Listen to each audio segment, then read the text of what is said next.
कि मन के हारे हार है, मन के जीते जीत। मन के हारे हार है, मन के जीते जीत। जो मान लिया सो हार, और जो ठान लिया सो जीत। मतलब इंसान हारता तभी है जब वो अंदर से डिसाइड कर लेता है। तो अगर आपके अंदर वो फायर जगी हुई है, तो आप अपने काम में लगे रहिए। आप मीडियोक्रिटी के लिए नहीं बने, आप ठीक ठाक करने के लिए नहीं बने, आप बहुत अच्छा करने के लिए बने हैं। इस बात पर भरोसा रखिए और रोज अपने काम में ईमानदारी से लगे रहिए। चलिए तो करते हैं शुरुआत। आइए ज़रा देखें आज हमको क्या देखना है। आज का हमारा उद्देश्य क्या है? आज का हमारा उद्देश्य है, सबसे पहले देखेंगे रिकैप, क्योंकि लास्ट लेक्चर में हमने एक बहुत ही इंपॉर्टेंट कॉन्सेप्ट देखा था, पोटेंशियल एनर्जी का कॉन्सेप्ट। फिर बात करेंगे इक्वी पोटेंशियल सरफेसेस पे, और फिर करेंगे कुछ न्यूमेरिकल्स। और ये है तुम्हारा दोस्त सोंटू। सोंटू चला आईआईटी एम्स। अब जो भी आप, अगर आप आईआईटी की तैयारी कर रहे हैं तो सोंटू चला आईआईटी आपके लिए है। एम्स की तैयारी कर रहे हैं तो सोंटू चला एम्स। नारा आपके लिए है। चलिए, हमने क्या बातें की थी? हमने बातें की थी potential energy, electrostatic potential energy, जिसको हमने इंटरैक्शन एनर्जी के फॉर्म में भी समझा था। अच्छा सर, क्या होती है ये इंटरैक्शन एनर्जी? कैसे डिफाइन की थी हमने इंटरैक्शन एनर्जी? हमने बात की थी कि अगर एक चार्ज रखा हुआ है, क्यों आप दूसरे चार्ज को उठा के किसी पॉइंट तक ला के रखना चाह रहे हो, तो इस प्रक्रिया में जो काम करना पड़ेगा, सर किसके द्वारा? एक्सटर्नल फोर्स के द्वारा। मतलब क्या कहा हमने? क्या कहा हमने? इलेक्ट्रोस्टैटिक पोटेंशियल एनर्जी यू, वो क्या है? वो वर्क डन है in bringing a small charge from infinity to any given point A. और किस तरह से लाना है, कैसे लाना है? बहुत बढ़िया। चैट में, जैसे मैंने लास्ट लेक्चर में भी कहा था कि बोल के बताओ, तो बच्चों ने सच में कमेंट किया, बड़ा अच्छा लगा देख के। तो कैसे लाना होता है? हमें कांस्टेंट वेलोसिटी पे लाना होता है। एक्सेलरेशन जीरो रहे, इस प्रकार से लाना होता है। कांस्टेंट वेलोसिटी, जीरो एक्सेलरेशन, ठीक है। कांस्टेंट काइनेटिक एनर्जी, इस तरह से लाना होता है। इसको स्लोली भी लिख सकते हो, स्लोली। आपको लाना है स्लोली। किस तरह से लाना है? आपको लाना है स्लोली। बहुत बढ़िया। तो आपने क्या सिस्टम डेवलप किया? आपने सिस्टम डेवलप किया कुछ ऐसा, जैसे ये मान लीजिए है प्लस क्यू चार्ज, और आपके पास दूसरा क्यू चार्ज लाके कुछ दूरी पे आपने रख दिया। बहुत शानदार। अब ये सेपरेशन दोनों के बीच का मान लीजिए अगर आर है, दोनों के बीच का सेपरेशन मान लीजिए कितना है? आर है, आर, है ना? तो यहां पे आप इनकी इंटरेक्शन एनर्जी कितनी लिखेंगे? डिराइव किया था हम लोगों ने, उम्मीद है कि आपको याद होगा। मान लो अगर दोनों प्लस प्लस चार्ज हैं, डिराइव किया था हमने, कितना बताया था? ये हो जाएगा के times of Q1 Q2 divided by r. चलो बहुत शानदार, बहुत बहुत बहुत शानदार। सर, ये तो आपने दो चार्ज के सिस्टम्स की बात की। मान लो हमारे पास ज्यादा चार्जेस हैं। मान लो हमारे पास एक ट्रायंगल है, हमारे पास एक ट्रायंगल है, ट्रायंगल। उस ट्रायंगल में इस तरह से चार्जेस रखे हुए हैं। कैसे चार्जेस रखे हुए हैं? ये Q1 है, ये Q2 है, ये Q3 है। आपको इस सिस्टम की पोटेंशियल एनर्जी फाइंड आउट करनी है। आपको इस सिस्टम की पोटेंशियल एनर्जी फाइंड आउट करनी है। अब ये सेपरेशन को आप लिख सकते हैं R12, इस सेपरेशन को लिख सकते हैं R23, इस सेपरेशन को लिख दो R13। इस सिस्टम की एनर्जी कितनी होगी? सर हम ये कैसे लिखेंगे? बेटा ये लिखने के लिए आपको क्या करना है? आपको नंबर ऑफ पेयर्स निकालने हैं। सर नंबर ऑफ पेयर्स का फॉर्मूला तो आपने बताया था, लेकिन हमको याद नहीं आ रहा। चलो इसमें बताओ कितने पेयर बनेंगे। एक इसका पेयर बनेगा, यानी के, ठीक है। माइनस साइन मैंने कॉमन बाहर निकाल दी, माइनस साइन पूरे में से ही मैंने कॉमन बाहर निकाल दी। के Q1, यहाँ पे माइनस लिखना हम भूल गए, आई एम रियली सॉरी, ठीक है। तो ये आपने लिख दिया माइनस का k q q by r. Okay, minus का k q q by are. बहुत बढ़िया। चलो आगे बढ़ो। आपने क्या लिखा? आपने लिखा माइनस के Q1 Q2 divided bye R12। Okay, फिर आपने क्या लिखा? फिर आपने क्या लिखा? के Q2 Q3 divided by R23। बहुत बढ़िया। फिर आपने क्या लिखा? के Q1 Q3 divided by R13। बहुत शानदार। तो कितने पेयर्स बने यहाँ पे? कितने पेयर्स बने इसमें, देख के बताओ जरा कितने पेयर हैं। लिख दिया, तो क्या लिख दिया हमने, ये इतनी बन गई टोटल एनर्जी। ठीक है। अरे यहाँ पे हम लोग पॉजिटिव चार्ज अगर लेके चलते हैं तो इस माइनस को हटा देते हैं। ओके, इस माइनस को हटा दीजिए। दोनों चार्जेस अपने पॉजिटिव हैं, है ना, दोनों चार्जेस पॉजिटिव हैं। तो ये होगी आपके पास पोटेंशियल एनर्जी की एक्सप्रेशन। बहुत बढ़िया, ये बन गया आपका पोटेंशियल एनर्जी का एक्सप्रेशन। ओके, ये बात हमने डिराइव की थी। दो अगर हमारे पास सेम नेचर के चार्जेस हैं, पॉजिटिव चार्जेस हैं, लाइक चार्जेस हैं, तो एक्सप्रेशन हमारा इस प्रकार से बनता था। कितने पेयर बने इसमें जरा बताओ तो, रिकैप चल रहा है। सर एक दो तीन पेयर बने। जब दो थे, जब दो ऑब्जेक्ट्स थे, जब दो ऑब्जेक्ट्स थे, मैं यहाँ पे लिख देता हूँ बोथ आर पॉजिटिव, ठीक है, ताकि कोई कंफ्यूजन ना हो, कोई कंफ्यूजन ना हो। पहले मैंने पॉजिटिव के रिस्पेक्ट में रखा था, फिर अचानक से ना जाने क्या हुआ, मेरे को लगा कि नेगेटिव ले लिया हमने, मैंने माइनस लिख दिया वहाँ पे। ठीक है, both are positive, both are positive, simple. तो ये आपके सामने एक्सप्रेशन है। जब दो ऑब्जेक्ट्स थे, जब दो ऑब्जेक्ट्स थे, जब दो ऑब्जेक्ट्स थे, जब दो बॉडीज थी, तो आपने पोटेंशियल एनर्जी कितनी लिखी, तो आपने पोटेंशियल एनर्जी लिखी के क्यू क्यू बाई आर, यानी सिर्फ एक पेयर बन रहा था। जब तीन चार्जेस हैं, जब तीन चार्ज बॉडीज हैं, तो आपके पास कितने पेयर बने, एक दो तीन, तीन पेयर बने। तो सर पेयर्स का फॉर्मूला क्या होता है, पेयर का फॉर्मूला होता है कितने पेयर्स बनेंगे, n into n minus one divided by two pairs बनेंगे। सर अगर मैं चार चार्जेस ले लूं, अगर मैं इस तरह का सिस्टम ले लूं, ठीक है, समझते चलो, बस बेसिक हम लोग बात कर रहे हैं, रिकैप, सारी बातें हम देख चुके हैं।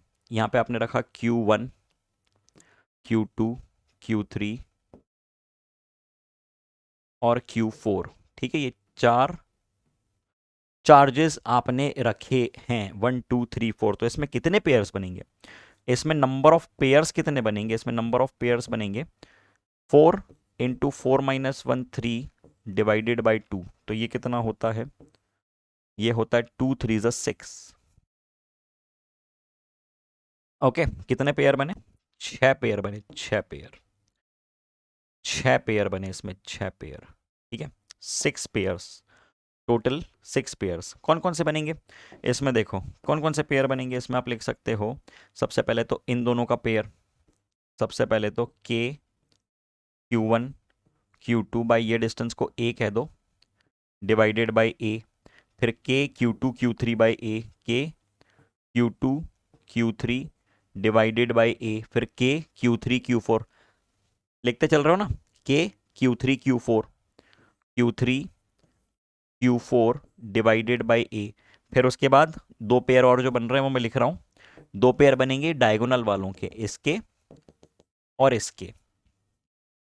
ठीक है, कितने हो गए, एक दो तीन, अच्छा एक और इसका बचा हुआ है, लिख देते हैं। Q1 Q4 बचा है, के Q1 Q4 डिवाइडेड बाई ए। ठीक है, के Q1 Q4 डिवाइडेड बाई ए। फिर क्या बन गया, ये Q1 Q3, ये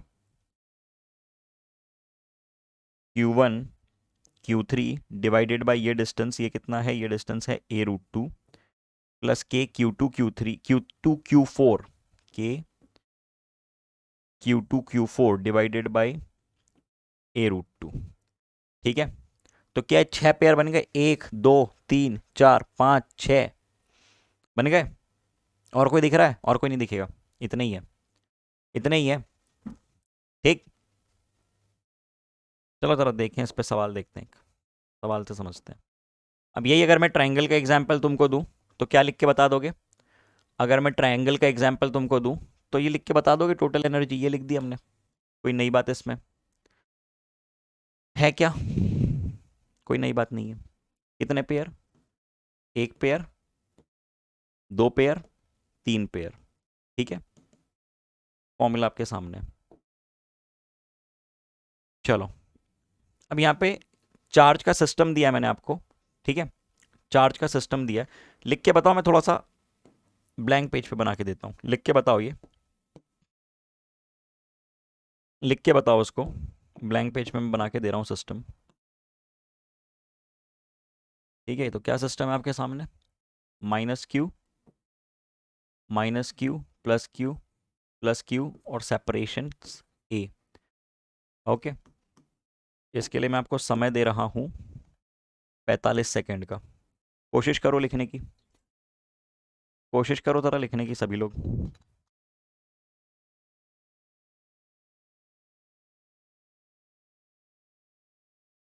ट्राई दिस।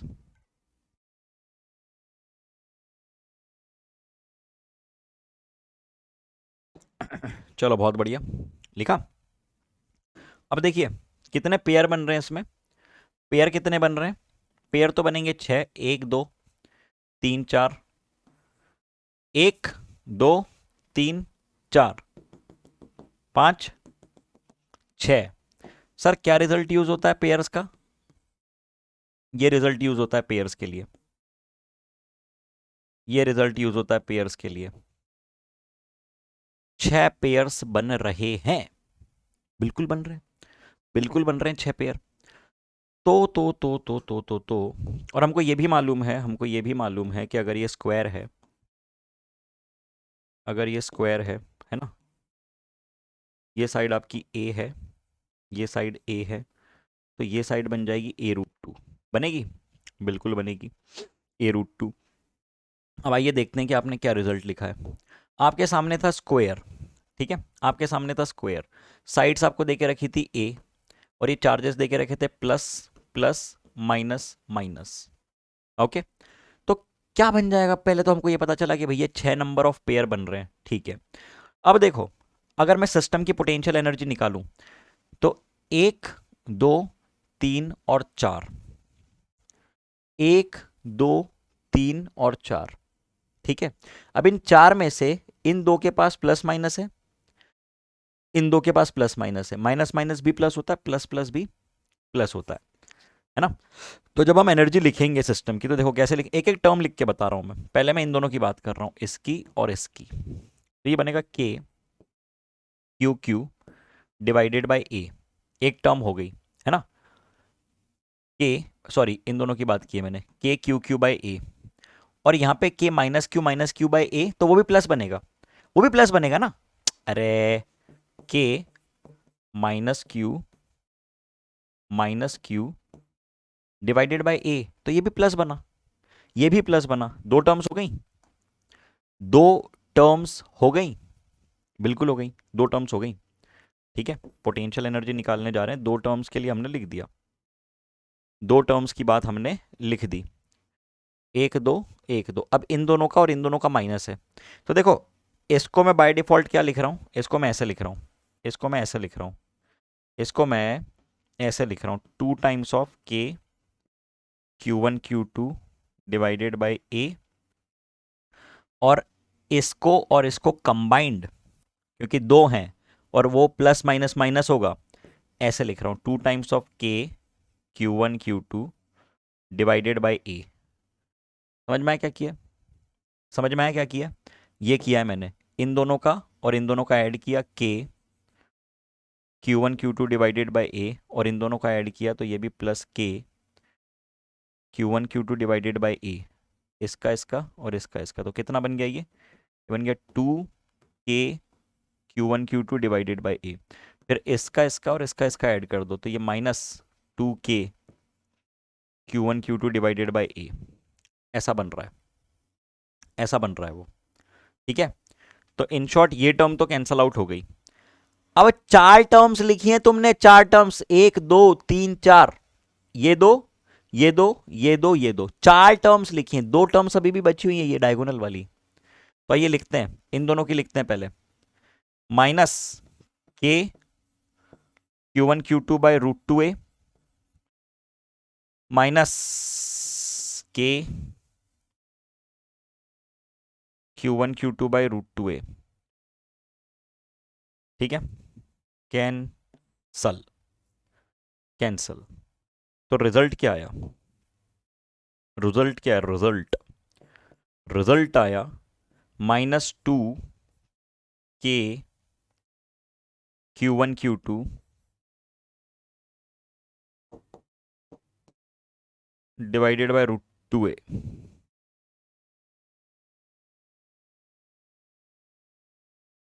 ठीक है।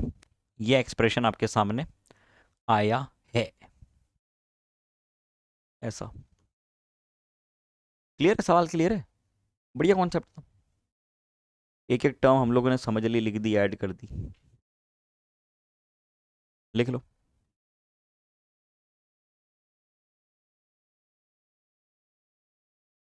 चलो बात बढ़ाते हैं आगे। बढ़िया सवाल आ रहा है, बढ़िया सवाल, बढ़िया सवाल, बढ़िया सवाल। बढ़िया कॉन्सेप्ट। कॉन्सेप्ट के पहले समझा दूं थोड़ा सा, फिर ट्राई करियो। ठीक है, थोड़ा समझा दिया जाए, फिर करना गुरु ट्राई।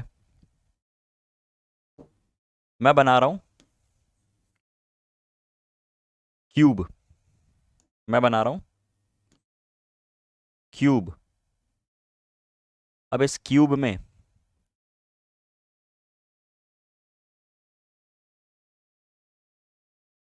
अब इस क्यूब में हमें क्या जानकारी होनी चाहिए? हमें ये जानकारी होनी चाहिए कि यदि क्यूब की साइड ए है तो इसका जो दो तरह के डायगोनल होते हैं उसमें, एक तो होता है फेस डायगोनल। फेस डायगोनल मतलब जो कमरा देख रहे हो तुम्हारा इर्द गिर्द, ये जो कमरा है, इसमें जिस फर्श पे तुम खड़े हो, तो सामने वाली दीवार का एक कोना और पीछे वाली दीवार का एक कोना नीचे से ज्वाइन कर दो, एक लाइन ऐसी तिरछी डायगोनल, ये है फेस डायगोनल। और सामने वाली दीवार ऊपर से लेकर अपोजिट दीवार का नीचे वाला कोना, ये बनता है बॉडी डायगोनल। ये बनता है body diagonal. Face diagonal plane में, बॉडी डायगोनल तिरछा। ठीक है, face diagonal, body diagonal, face diagonal, body diagonal, पीटी हो गई। ठीक है, तो ये फेस डायगोनल कितना है? फेस डायगोनल है √2 टाइम्स ऑफ ए। और गुरु बॉडी डायगोनल कितना है? बॉडी डायगोनल है √3 टाइम्स ऑफ ए। ठीक है, √3 कैसे निकालते हैं? पाइथागोरस से ही निकालते हैं। ये वाला ट्राइंगल कंसीडर करके दिखा देता हूँ, कौन सा ट्राइंगल कंसीडर करके। बुरा ना मानो, डरना नहीं है इन बातों से, है ना? 12वीं में आ गए हो। अब देखो, ये पढ़ा होगा ना तुमने, केमिस्ट्री में भी ऐसा सब होता है। FCC ABC EFG स्ट्रक्चर्स होते हैं, सॉलिड स्टेट, √3a। ठीक है, तो ये सिस्टम आपके सामने है, आपको ये पता होना चाहिए, ये बेसिक जानकारियाँ आपके पास होनी चाहिए। ठीक है, तो हमने क्या किया, हमने चार्जेस रख दिए कॉर्नर्स पे। किसी भी प्रकार के चार्जेस रख सकते हैं, किसी भी टाइप के चार्जेस रख सकते हैं। तो आप देखें ज़रा कितने पेयर्स बनेंगे। तो पहली बात तो ये कि नंबर ऑफ चार्जेस कितने हैं इसमें। नंबर ऑफ चार्जेस कितने हैं इसमें? 4 और 4 8 चार्जेस हैं इसमें। चार्जेस हैं 8, तो पेयर्स कितने बनेंगे? पेयर्स बनेंगे 8 इंटू 8 - 1 7/2। तो ये कितना होता है? ये होता है 4 7 28 पेयर। अरे बाप रे बाप, बहुत सारे पेयर्स बन रहे हैं यार। 28 पेयर बनेंगे इसमें। 28 बार तो लिखते बैठेंगे नहीं हम लोग, पागल थोड़ी यही करते बैठेंगे, एक ही सवाल थोड़ी करना है एग्जाम में। तो क्या छोड़ देंगे इसको? अब 28 पेयर बनेंगे इसमें। अब देखो, बात ऐसी है, 1 2 3 4 5 6 7 8 9 10। क्या बोलना चाह रहा हूँ मैं, क्या गिनवा रहा हूँ मैं? 1 पेयर, 2 पेयर, 3 पेयर, 4 पेयर। चारों का बिहेवियर हूबहू सेम। ये जो 4 पेयर्स हैं, के क्यू क्यू बाई आर, अगर मान लो सारे चार्जेस क्यू हैं, तो के क्यू क्यू बाई आर, के क्यू क्यू बाई आर, के क्यू क्यू बाई आर, के क्यू क्यू बाई आर। ठीक है, के क्यू क्यू बाई आर, के क्यू क्यू बाई आर, के क्यू क्यू बाई आर। ठीक है, के क्यू क्यू बाई आर, के क्यू क्यू बाई आर। ठीक है, के क्यू क्यू बाई आर, के क्यू क्यू बाई आर। ओ, कितनी साइड्स होती हैं एक क्यूब में? चमक रहा है नहीं चमक रहा है? क्या बोलना चाह रहा हूं मैं? एक क्यूब में कितनी साइड्स होती हैं? सर एक क्यूब में तो ये 4 साइड हैं, ये 4 साइड हैं, और ये भी 4 है, 12 साइड्स हैं। अच्छा अच्छा अच्छा अच्छा अच्छा अच्छा अच्छा। 1 2 3 4 5 6 7 8 9 10 11 12, 12 साइड्स हैं। ओ ठीक है, ठीक ठीक ठीक ठीक ठीक ठीक ठीक ठीक। कितनी डिस्टेंस होती है साइड की?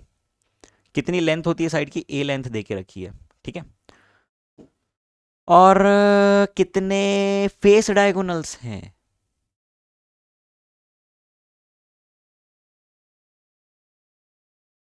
कितने फेस डायगोनल्स हैं? 1 2 3 4 5 6 7 8। देखिए 8। गिनाता हूं, गिनवाता हूं। फेस कितनी है? फेसेस कितने? फेसेस, एक फेस, दूसरा फेस, तीसरा फेस, चौथा फेस, पांचवा फेस, पीछे छठा फेस। 6 फेसेस हैं। और हर फेस पे 2 फेस डायगोनल। हर फेस पे, हर फेस पे 2 डायगोनल्स। मैंने 8 बोला था क्या पहले? सॉरी, 12 होगा। हर फेस पे 2 डायगोनल्स। ठीक है। 1 2 3 4 5 6 7 8 9 10, पीछे वाले के 11 12। फेस डायगोनल्स कितने बन जाएंगे? 12। लेंथ कितनी होती है उनकी? a√2। लेंथ कितनी होती है उनकी? a√2। ठीक है, a√2। फेसेस कितने होते हैं? 6 फेसेस होते हैं ना। फेसेस कितने होते हैं? 6 फेसेस होते हैं। चलो ठीक है। बॉडी डायगोनल कितने हैं?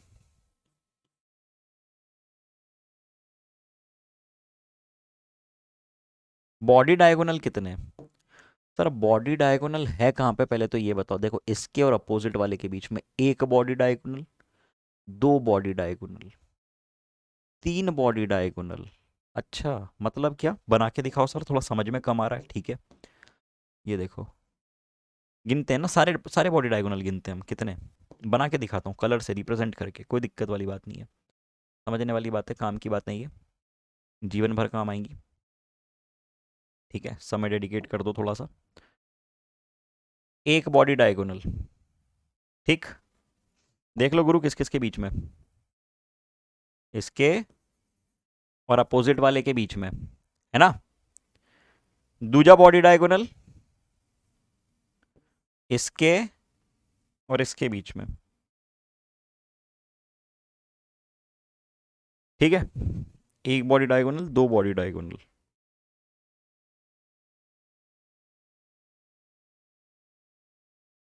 तीन बॉडी डायगोनल।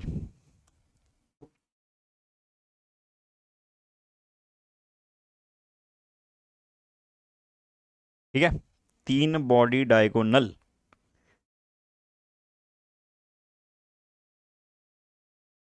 अरे रे रे रे, सॉरी, अच्छे से बनाता हूँ। दूसरा कलर यूज कर लूँ क्या? दूसरा कलर यूज कर लूँ? ये समझ में आ रहा है? दूसरा कलर यूज कर लेते हैं, हरा यूज कर लेते हैं, हरा। ये लो, 4 बॉडी डायगोनल, 4 बॉडी डायगोनल। अच्छा, तो बॉडी डायगोनल कितने बता दिए? बॉडी डायगोनल बता दिए 4, और लेंथ कितनी होती है? a√3 होती है। ओ हो, क्या बात कर दी। 12 12 24, 24 4 28, 28 हो गए, 28 देख लो, 28 हो गए। मतलब मैं सीधे लिखूंगा 12 टाइम्स ऑफ, सुनो, एक, इन दोनों की एनर्जी पकड़ लो। सुनो मेरी बात, इसकी और इसकी एनर्जी पकड़ लो, के क्यू क्यू बाई ए। इसकी इसकी पकड़ लो, के क्यू क्यू बाई ए। तो ऐसे 12 हैं, तो 12 टाइम्स ऑफ के क्यू क्यू बाई ए। 12 ऐसे 12, तो 12 टाइम्स ऑफ के क्यू क्यू बाई ए। ठीक है, 12 टाइम्स ऑफ के q Q by a√2, 4 times of के क्यू क्यू बाई a√3। इतनी सी बात है। अरे इतनी सी बात है, समझे क्या? लिखो जरा, लिखो लिखो लिखो, तेज रफ्तार में सभी लोग। चलो चलो चलो, बातें बढ़ाई जाए आगे। अब इसी को हम लोग कैसे लिख सकते हैं? अब अगर आपको सवाल दिया जाए कि भैया ये एक क्या है, क्यूब है, और क्यूब के वर्टाइसेस पे चार्जेस रखे हुए हैं, और आपको निकालना है पूरे सिस्टम की पोटेंशियल एनर्जी, तो क्या निकाल लोगे? नंबर ऑफ पेयर्स निकाल लोगे। सबसे पहले निकाल दिया हमने, 28 पेयर बन रहे हैं। और फिर आपको ये पता है कि साइड वाले कितने हैं? साइड वाले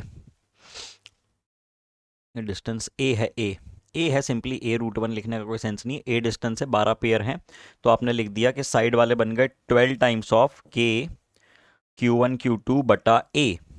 इसी तरह से फेस डायगोनल है 12 और उनकी डिस्टेंस है ए रूट टू, तो वो बन गए 12 times of k Q1 Q2 divided by a root to.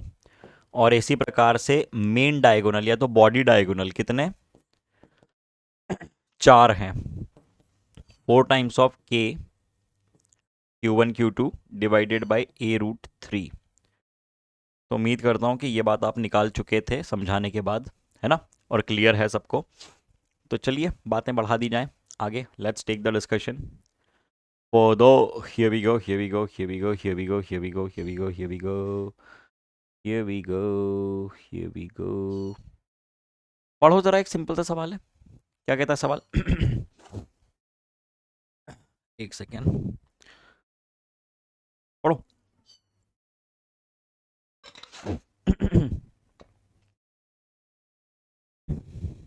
Okay, सवाल कहता है, सॉरी फॉर द डिस्टर्बेंस, गला ठीक नहीं हो पा रहा है बस, बाकी सब सही है जीवन में। A positively charge particle is released from rest in a uniform electric field. Electric potential energy of the charge, positively charge particle को आपने रिलीज किया रेस्ट से, किस में? यूनिफॉर्म इलेक्ट्रिक फील्ड में। बना दी मैंने यूनिफॉर्म इलेक्ट्रिक फील्ड, ये बना दी मैंने uniform electric field. Positive charge को छोड़ दो, ये छोड़ दिया आपने पॉजिटिव चार्ज को यहां पे। ये रहा पॉजिटिव चार्ज, ये रही यूनिफॉर्म इलेक्ट्रिक फील्ड ई, ठीक है, पॉजिटिव चार्ज और uniform electric field E. Electric potential energy of the charge, electric potential energy of the charge कितनी होगी? Electric potential energy of the charge remains constant because the field is uniform, increases because the charge moves along the field, decreases because the charge moves along the field, decreases because the charge moves opposite to the field। सबसे पहले तो charge चलेगा कहां पे? सबसे पहले तो charge चलेगा कहां पे? चार्ज चलेगा अलोंग द फील्ड, क्योंकि उस पर लगेगा एक रिपल्शन, उस पर लगेगा एक रिपल्शन, बिल्कुल लगेगा। तो ये अपोजिट टू द फील्ड वाला तो खत्म। अब यदि ये चार्ज फील्ड की डायरेक्शन में बढ़ रहा है,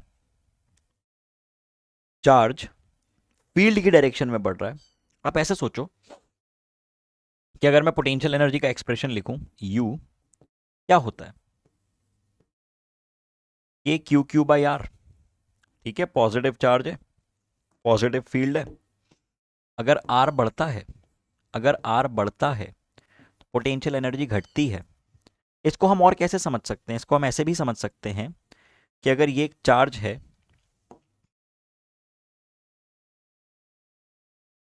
इस प्रकार की इलेक्ट्रिक फील्ड लाइंस हैं,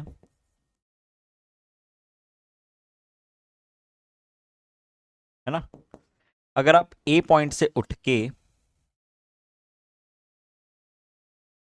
बी पॉइंट तक जाते हो, अगर आप ए पॉइंट से उठ के बी पॉइंट तक जाते हो, तो आप दूर जा रहे हो सिस्टम से। जो फील्ड लाइन के डायरेक्शन में आप जा रहे हो, आप ओरिजिनल चार्ज से दूर जा रहे हो, आर की वैल्यू बढ़ रही है, तो आर की वैल्यू बढ़ रही है, तो ये कितना, ये यू घटेगा, यू घटेगा, मतलब आंसर आपका आएगा C. Decreases because the charge moves along the direction of electric field. कितने लोगों ने ये आंसर दिया था?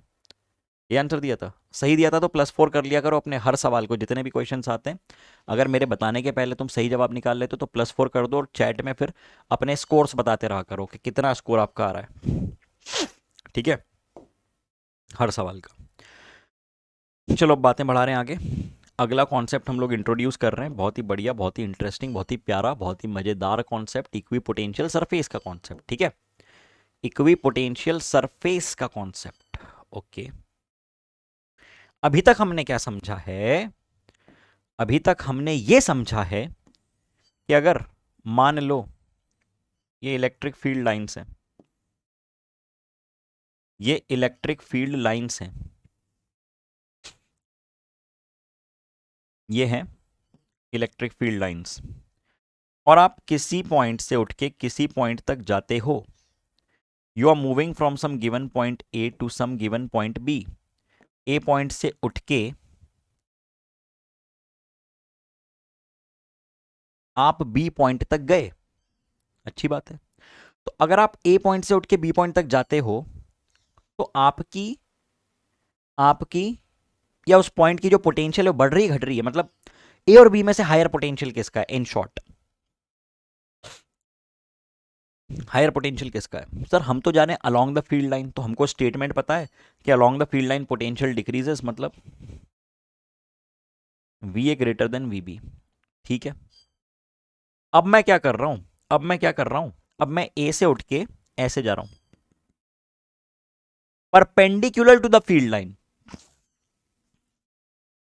Perpendicular to the field line. तो अगर मैं ए से उठ के perpendicular to the field line जाता हूं, जैसे मान लो सी, ठीक है, या तो बी से उठ के perpendicular to the field line जाता हूं, मान लो किसी पॉइंट तक जो कि है डी, तब क्या खेल होंगे, तब क्या कहानी होगी। आइए जरा समझते हैं, है ना, बढ़िया कॉन्सेप्ट है, थोड़ा ध्यान से सुनते चलना, सारे तार जुड़ेंगे। तो शुरुआत करते हैं हमारी नई धारावाहिक की, जिसका नाम है इक्विपोटेंशियल सरफेस। तो क्या होने वाला इक्विपोटेंशियल सरफेस में, सुनना ध्यान से।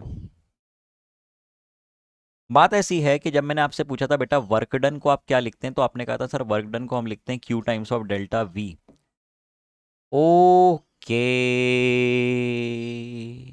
ओके बेटा, डेल्टा वी और ई में क्या रिलेशन होता है, आपने बोला सर हम डेल्टा वी को लिखते हैं minus integral of E dot d are. Sir ये अब डॉट कहाँ से आ गया, तो नया पंगा डाल रहे हो आप, आज तक तो बताया नहीं कि डॉट होता है, ई डी आर लिखते थे मजे से। सुनो, हमने क्या लिखा था, आया कहाँ से, ये एक्चुअल में इसका सोल क्या है, इसका ओरिजिन क्या है। हमने लिखा work done equals to integral of F dot d r, इतना तो मालूम है हमको, फोर्स और डिस्प्लेसमेंट का डॉट प्रोडक्ट होता है। फिर हमने क्या किया था, हमने बोला वर्क डन पर यूनिट चार्ज जो होता है वही तो होती है, work done on a unit charge जो होता है वही तो होता है पोटेंशियल, है ना, और force acting on a unit charge जो होती है वही तो होती है फील्ड। और फिर हमने नेगेटिव लगाया था, उसका भी हमने डिस्कशन किया, क्योंकि along the electric field line potential decreases. तो ये फोर्स एक्टिंग पर यूनिट चार्ज फील्ड बन गई, और यहां से आपका एक्सप्रेशन आया delta V equal to minus integral of E dot d r. हाँ मालूम है, कोई बड़ी बात नहीं है, ठीक है सर, याद हो गया, पूरा रिकॉल हो गया, है ना, बिल्कुल। तो ये हमने लिखा। अब एक बात बताइए, कि डॉट प्रोडक्ट का मतलब क्या है। मान लो कि ई कांस्टेंट है, इफ ई इज कांस्टेंट, तो क्या मैं, अगर ई कांस्टेंट है तो क्या मैं डेल्टा वी को minus E dot integral D R, का मतलब क्या है, लेंथ जो आ रही है, आर लिख दो, एल लिख दो, एल मतलब जितनी लेंथ आप मूव कर रहे हो, एल डेल्टा एल कुछ भी लिख सकते हो, कोई फर्क नहीं पड़ेगा, एल डेल्टा एल कुछ भी लिख सकते हो,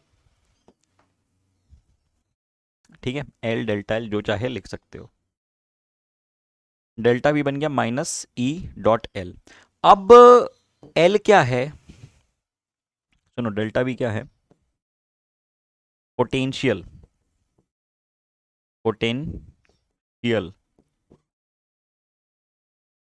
डिफरेंस। ई क्या है, इलेक्ट्रिक फील्ड।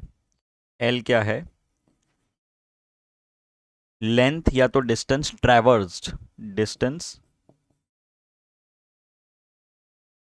ट्रैवर्स्ड, और इनके बीच में एंगल है थीटा, तो इसको आप लिख देंगे minus E L cos of theta.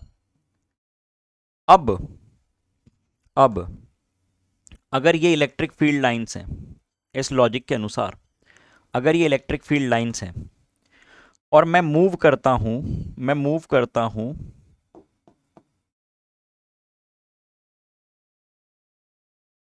Perpendicular to दी, देखा तुमने, देखा कैसे बचाया मैंने पेन को, गिर जाता अभी। Perpendicular to the electric field lines अगर मैं मूव कर रहा हूं, ठीक है, जैसे मैंने वहां पे नाम लिखा था ना, A B C, A to सी जा रहा हूं, या तो मैं जा रहा हूं बी टू डी, या तो मैं जा रहा हूं बी से लेके डी तक, मतलब हम जा रहे हैं perpendicular to the electric field lines. हम जा रहे हैं कैसे, हम जा रहे हैं perpendicular to the electric field lines. अगर एंगल हमारा 90 डिग्री है, एंगल हमारा 90 डिग्री है, कितना एंगल हमारा 90 डिग्री, तो अगर आपका एंगल 90 डिग्री है, अगर आपका एंगल 90 डिग्री है, लिख देता हूं यहां पे स्टार बना के, star, if theta is 90 degree, delta we is zero. मतलब इस पूरी लाइन पे जो कि इलेक्ट्रिक फील्ड के परपेंडिकुलर है, आप किसी भी पॉइंट से उठ के किसी भी पॉइंट तक चले जाओ मेरे भाई, पोटेंशियल सेम रहने वाला है। पोटेंशियल की वैल्यू पे कोई भी फर्क नहीं पड़ेगा, चाहे इस लाइन पे आप उठ के कहीं से भी कहीं तक चले जाओ, पोटेंशियल की वैल्यू पे कोई फर्क नहीं पड़ेगा, कोई फर्क नहीं पड़ेगा। लिखो जरा,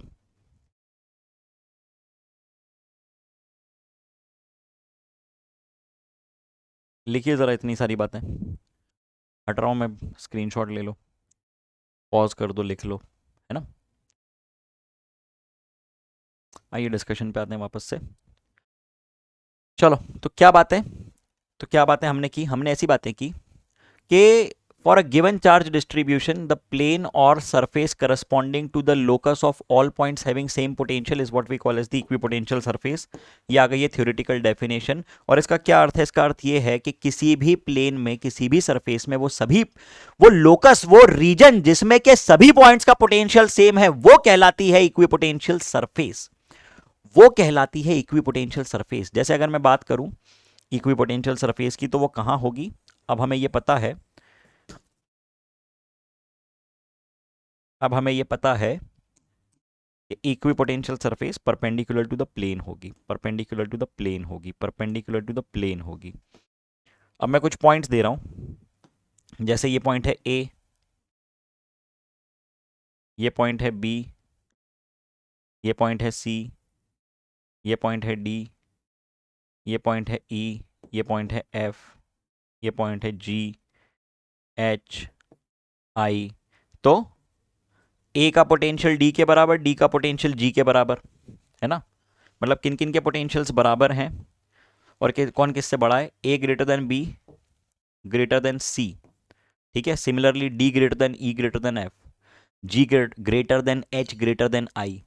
और ए का पोटेंशियल डी के बराबर, डी का जी के बराबर, बी का पोटेंशियल ई के बराबर, एच के बराबर, सी का एफ के बराबर, आई के बराबर। इसी बात है, इसी बात है। इक्वी पोटेंशियल सरफेस के बारे में दूसरा पॉइंट आपके सामने आ रहा है, ये equipotential surfaces can never cross each other, otherwise potential at a point will have two values which is absurd। क्या मतलब है इस बात का, इस बात का मतलब ये है कि ये एक इक्विपोटेंशियल सरफेस है, ये दूसरी इक्विपोटेंशियल सरफेस है।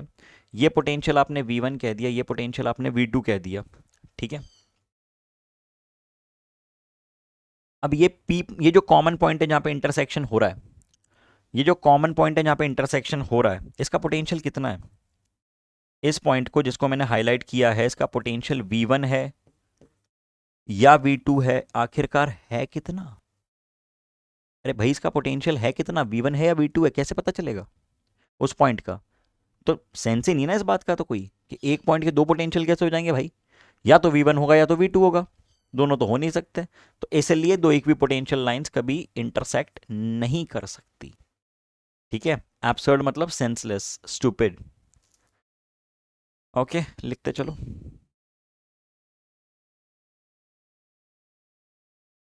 चलो बातें बढ़ा दी जाए आगे। अगला पॉइंट आपके सामने आ रहा है ये, equipotential surfaces are always perpendicular to the direction of electric field lines. बहुत बढ़िया, बहुत बहुत उम्दा पॉइंट है ये, बहुत उम्दा पॉइंट है, समझिए जरा। आ हा, मजा आ जाएगा समझ के। मेरे तो अभी से फीलिंग आ रही है, देखो जरा। सुनते चलो, सुनते चलो, सुनते चलो, सुनते चलो रे बाबा। जैसे मैं बात करूं एक पॉइंट सोर्स की, पॉइंट सोर्स लाइन, पूरी जानकारी दूंगा तुमको, पूरी एक एक डिटेलिंग जानकारी, जितने सेशंस होंगे ना, बस आराम से मजे से पढ़ते जाना, सारी जानकारी मिलेगी। लाइन सोर्स और प्लेन सोर्स। अब देखो, अगर आपके सामने एक पॉइंट सोर्स है,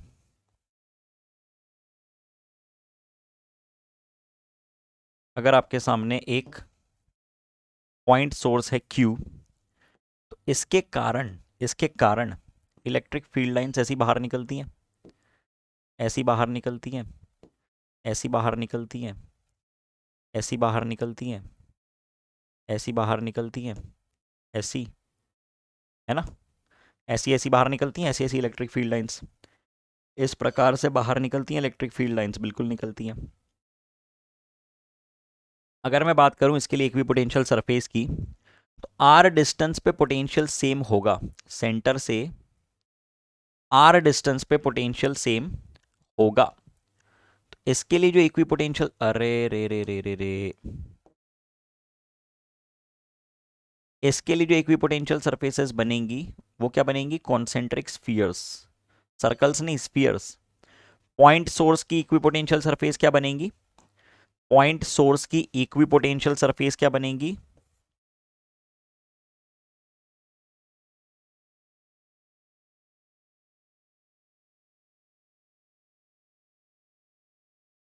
कॉन्सेंट्रिक स्फीयर्स।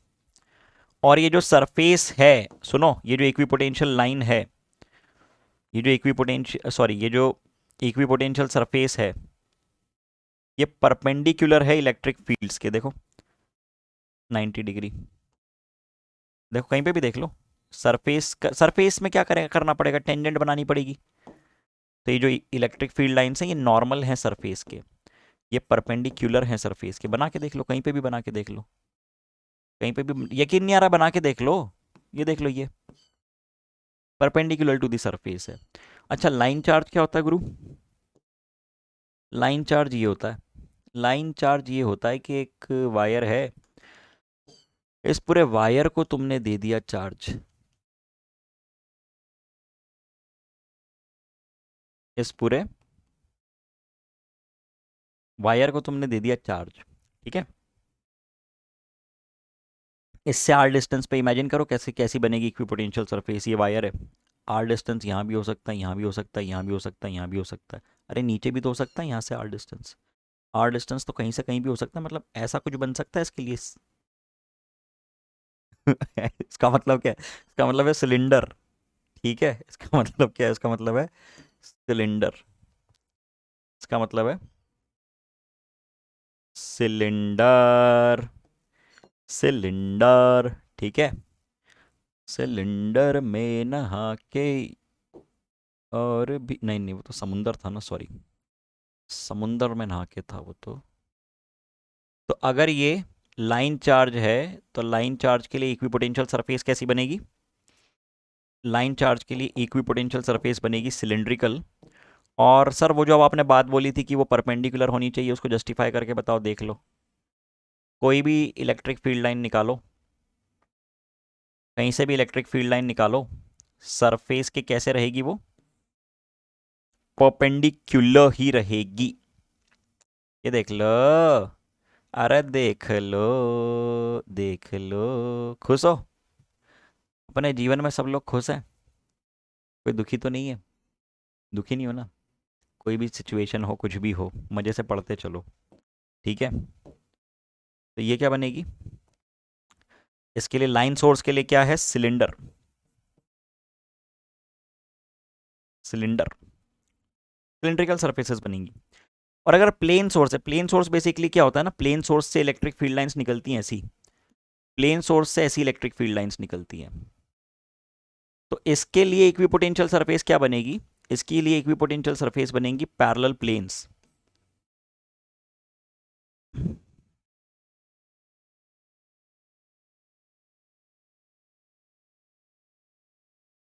इसके लिए इक्विपोटेंशियल सरफेस बनेगी कैसी?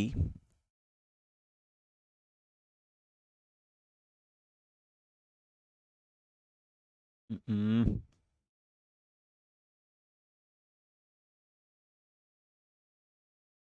इसके लिए इक्विपोटेंशियल सरफेस बनेंगी प्लेन सरफेसेस, ठीक है? प्लेन सरफेसेस बनेंगी इक्विपोटेंशियल सरफेसेस के लिए। ओके, और वो भी लाइन तो इनसे परपेंडिकुलर ही निकलेगी, प्लेन सरफेसेस बनेंगी। और इस पूरे प्लेन पे पोटेंशियल कांस्टेंट होगा।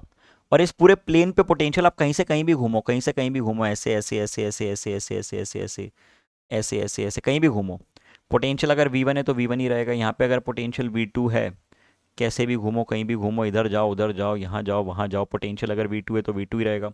और पूरे प्लेन का पोटेंशियल V1 V2 से बड़ा होगा। ठीक है, चलो भैया बना लो ज़रा तेज़ रफ्तार में, इतना सभी लोग बना लो।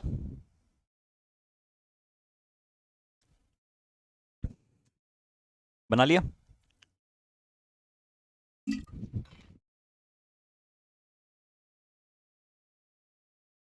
हम्म। तीसरा पॉइंट एक्सप्लेन करने के लिए मैंने इतनी डिटेलिंग की। चौथा point, if a charge is moved from one point to another on equipotential surface, सीधी सी बात है, वर्क डन को आप लिखते हैं Q times of delta V। हमको मालूम है कि delta V for an equipotential surface is zero, therefore work done in moving a charge along the equipotential surface कितना बन जाएगा? जीरो। मतलब कि कोई काम नहीं करना पड़ेगा इक्विपोटेंशियल सरफेस पे किसी पॉइंट से किसी पॉइंट तक जाने के लिए।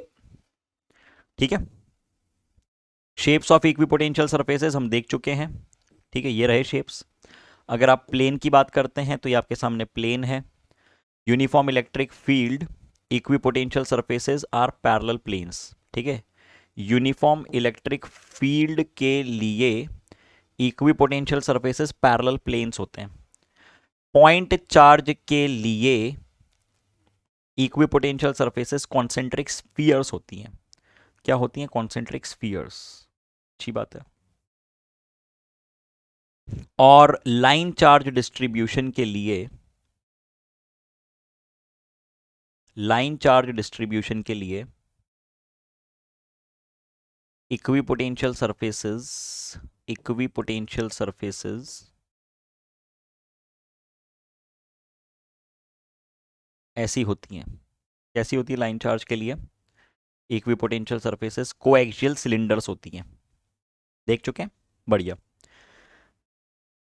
कौन सा पॉइंट बन गया था ये था पांचवा पॉइंट। ठीक है, पांचवा पॉइंट, पांचवा। Fifth, sixth point, intensity of electric field along the equipotential surface is always zero. Intensity of electric field along an equipotential surface is always zero, क्योंकि इक्विपोटेंशियल सरफेस परपेंडिकुलर होती है इलेक्ट्रिक फील्ड के। तो electric field अगर यहां है E, electric field अगर यहां है E, कोई भी वेक्टर के परपेंडिकुलर डायरेक्शन में उसका कोई इफेक्ट नहीं होता है ना। अरे ये वेक्टर E है तो E का एक कंपोनेंट साइन होगा, एक कंपोनेंट कॉस होगा। लेकिन E के अगर मैं परपेंडिकुलर चला जाऊं तो उस डायरेक्शन में तो उसका कोई इफेक्ट नहीं, कोई प्रभाव नहीं बचेगा, नहीं बचेगा, है ना। तो इक्विपोटेंशियल सरफेस के along electric field, electric field की इंटेंसिटी जीरो। चलो शानदार। आइए अब थोड़ा सा डिस्कशन हम और करते हैं, थोड़ी सी डिटेलिंग हम और करते हैं इलेक्ट्रिक फील्ड और पोटेंशियल के रिलेशन पे। ठीक है, हमने अभी तक क्या समझा है? हमने अभी तक ये समझा है, क्या समझा है पहले वो बता देता हूं आपको। हमको ये बात अच्छे से मालूम है कि इलेक्ट्रिक फील्ड की डायरेक्शन में बढ़ने पे पोटेंशियल की वैल्यू घटती है, मतलब इसका ग्रेडियंट जो होता है ना, ग्रेडियंट वो होता है नेगेटिव। ग्रेडियंट होता है नेगेटिव। अगर आप किसी एक पॉइंट से किसी दूसरे पॉइंट तक जाते हो इलेक्ट्रिक फील्ड के प्रभाव में, पोटेंशियल की वैल्यू घटती है, और फील्ड और पोटेंशियल के बीच में क्या रिलेशन लिखते हैं आप लोग? ये रिलेशन लिखते हैं, delta we equals minus integral of E dot d r. ठीक है, ऐसा लिखते हैं आप लोग। किसी एक पॉइंट से लेके किसी दूसरे पॉइंट तक आप जा रहे हैं, ए से बी, ए से बी। ठीक, ऐसा लिखते हैं आप, हाँ बिल्कुल लिखते हैं, है ना। तो क्या बताने वाला था वैसे मैं खुद भूल गया क्या बता रहा था मैं। Relation between field and potential, बिल्कुल बिल्कुल बिल्कुल, सुनते चल रहा। तो बात ऐसी है, खेल ऐसा है कि आप यहां पे से E को क्या लिख सकते हैं? E को आप लिख सकते हैं minus of d v by d r. Okay, अब देखो गेम ऐसा है कि इलेक्ट्रिक फील्ड जो होती है यार, ये तो वेक्टर क्वांटिटी है, और पोटेंशियल तो एक स्केलर फंक्शन है। फील्ड वेक्टर क्वांटिटी और पोटेंशियल तो स्केलर फंक्शन है, ये बात हमको मालूम है। तो यदि मैं कहूं कि मेरा जो पोटेंशियल है वो 3D स्पेस में बात करूं, तो पोटेंशियल पोटेंशियल हम लोग डिफाइन कर रहे हैं कि एक्स वाई जेड तीनों डायरेक्शंस में पोटेंशियल है ना। तो मुझको फील्ड भी इंडिविजुअली एक्स वाई और जेड डायरेक्शन में डिफाइन करनी पड़ेगी। मुझको फील्ड भी इंडिविजुअली एक्स वाई और जेड डायरेक्शन में डिफाइन करनी पड़ेगी। ई एक्स कितना बन जाएगा? ई एक्स बन जाएगा minus of d v by d x. Okay, E y कितना बन जाएगा? ई वाई बन जाएगा minus of d v by d y. ठीक है, और ई जेड कितना बन जाएगा? Minus of d v by d z. ये आपने लिखी एक्स वाई और जेड डायरेक्शन की फील्ड्स। ये आपने लिखी एक्स वाई और जेड डायरेक्शन की फील्ड्स। तो आप नेट इलेक्ट्रिक फील्ड कितनी लिख दोगे?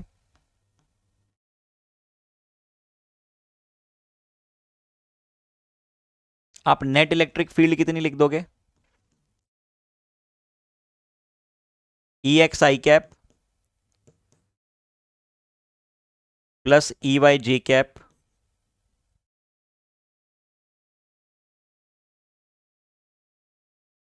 ई जेड के कैप।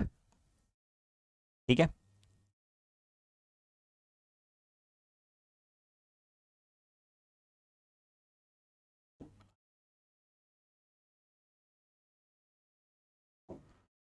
ठीक है, क्लियर बात। मैं ग्रेडियंट के बारे में भी बता देता हूं। Potential gradient minus d v by d r. क्या है ये है पोटेंशियल ग्रेडियंट। नेगेटिव साइन क्या रिप्रेजेंट कर रही है? नेगेटिव साइन क्या दर्शा रही है? नेगेटिव साइन रिप्रेजेंट कर रही है, represents that potential decreases along the direction of electric field, along the direction of electric field। लिखो, इतना काम की बात है। क्या किया बेसिकली हमने? आपको पोटेंशियल एक्स वाई जेड का फंक्शन दिया हुआ है, मतलब कि एक्स वाई जेड तीनों डायरेक्शन में पोटेंशियल जो है वेरी कर रहा है। तो आप इलेक्ट्रिक फील्ड को जनरल पोजीशन के फॉर्म में, आर के फॉर्म में ऐसे डिफरेंशिएट कर सकते हो, और specifically x y z direction में इलेक्ट्रिक फील्ड्स निकालनी है आपको, तो इंडिविजुअली एक्स वाई जेड की डायरेक्शन में उसको डिफरेंशिएट करो, एक्स वाई जेड के रिस्पेक्ट में डिफरेंशिएट करो। टोटल इलेक्ट्रिक फील्ड निकालनी है, ऐसे निकालोगे आप। मैग्नीट्यूड निकालना है, मान लो इसकी value 10 i, for example E X की वैल्यू 10 आई, ई वाई की वैल्यू 12 आई, ई जेड की वैल्यू 15 आई, तो नेट इलेक्ट्रिक फील्ड कितनी बन जाएगी? Root over E X square plus E Y square plus E Z square, root over 10 square plus 12 square plus 15 square. Magnitude निकालते हैं ना, ऐसे ही करते हैं। चलो, तो क्या बातें हैं, बात ये है कि this is E, this is E E E E E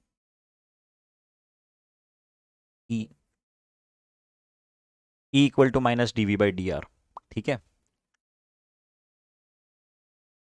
E equal to minus d v by d r. और ये जो v है, हमने ये कहा कि v, just a second, just a second,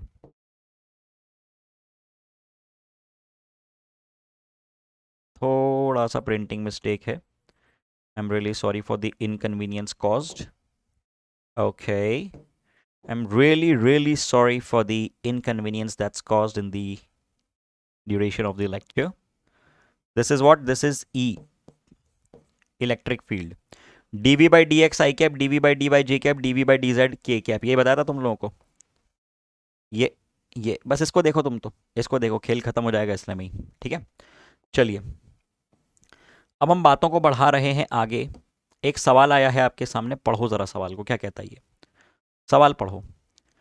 figure shows some equipotential lines distributed in space, a charged particle is moved from point A to B, +4 - 1, खेल शुरू, +4 - 1, समय 30 सेकेंड, मार्क करो, पढ़ो ऑप्शंस और मार्क करो, 30 सेकेंड।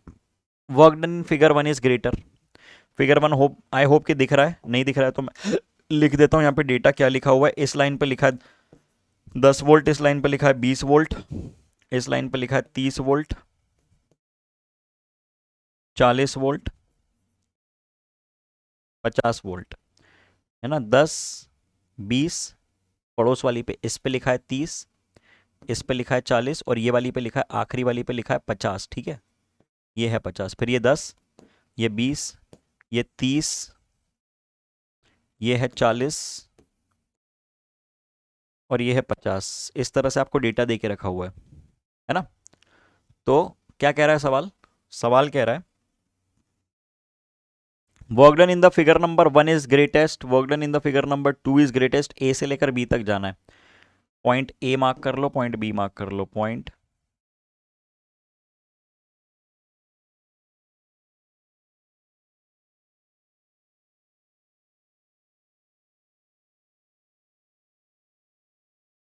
ठीक है, okay. Work done in the figure 1 is greatest, figure number 1 में वर्क डन ग्रेटेस्ट है क्या, देखते हैं, देखते हैं। अब आप कहां से कहां तक जा रहे हो, आप जा रहे हो 20 वोल्ट से लेकर 40 वोल्ट तक, आप जा रहे हैं 20 वोल्ट से लेकर 40 वोल्ट तक। पोटेंशियल डिफरेंस कितना है पहले केस में, पोटेंशियल डिफरेंस है 20 वोल्ट का, ठीक है।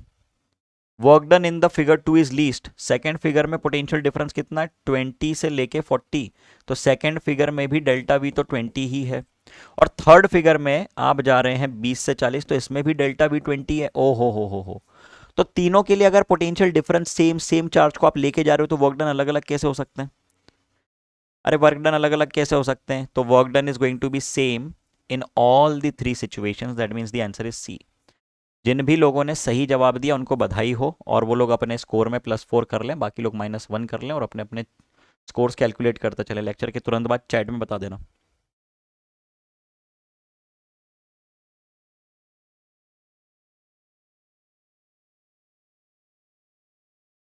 हम्म, equipotential surface at a great distance from a collection of charges whose sum is not zero are approximately, समझो, मतलब कुछ चार्जेस हैं, कुछ चार्जेस हैं, जैसे ये मान लो कुछ चार्जेस रखे हुए हैं, मैंने बोला नेट चार्ज क्यू है, in short net charge Q है।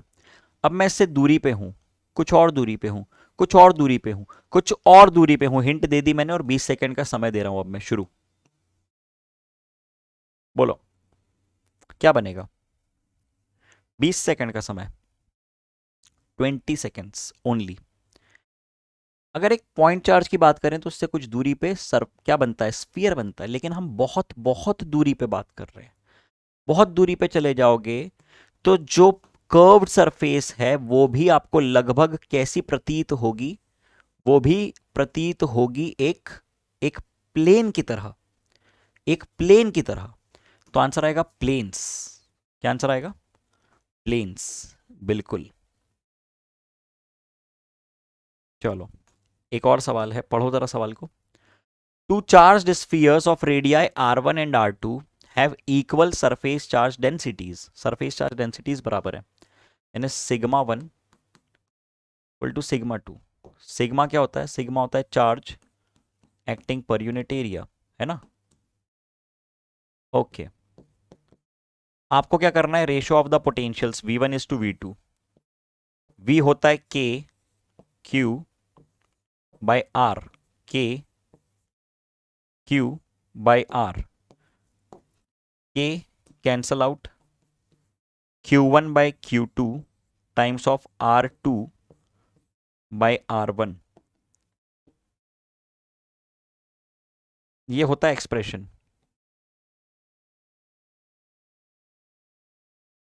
ये होता है एक्सप्रेशन, ठीक है। और ये एक इंफॉर्मेशन आपको देके रखी है, 20 सेकेंड। +4 - हर सवाल +4 - 1 का है। करो, लेट्स सी कौन कर पाता है। सॉरी। हाँ, तो V1 इज टू V2 निकालना है। Q1 is to Q2 into R2 is to R1। 3 2 1, here we go. अब देखो, Q1 इज टू Q2 को आपने क्या लिख दिया? Q1 इज टू Q2 को लिख दिया A1 is to A2।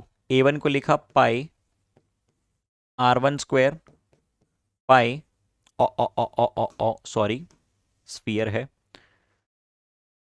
4 pi R1 square 4 pi R2 square. हाँ या ना? हाँ या ना? 4 पाई निपट गए, 4 पाई निपट गए।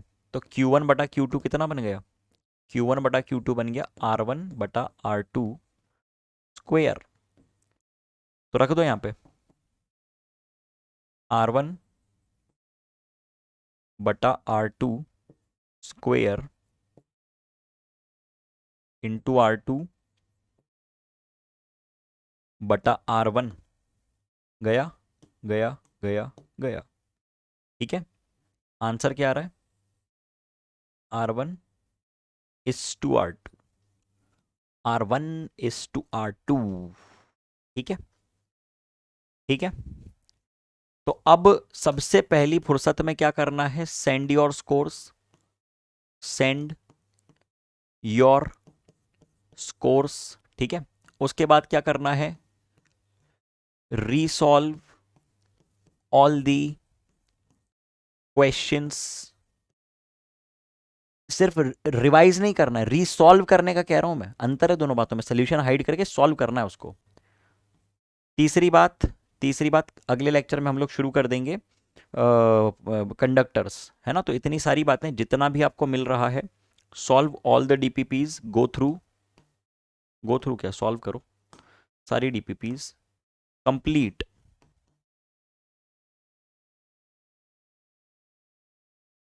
ऑल द डीपीपीज, ठीक है। कल के लेक्चर तक ये खत्म करके रखना है, ठीक है।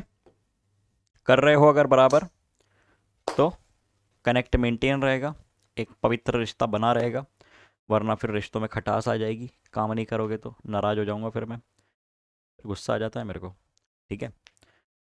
चलो फिर मिलते हैं अगले सेशन में। तब तक के लिए सभी लोग मज़े से अपना ध्यान रखो, पढ़ाई लिखाई करो, खाओ पियो ऐश करो, खेलो कूदो, है ना। और जो होमवर्क बोला है वो बराबर सॉल्व करो, ठीक है। चलो फिर, ओके, टाटा बाय।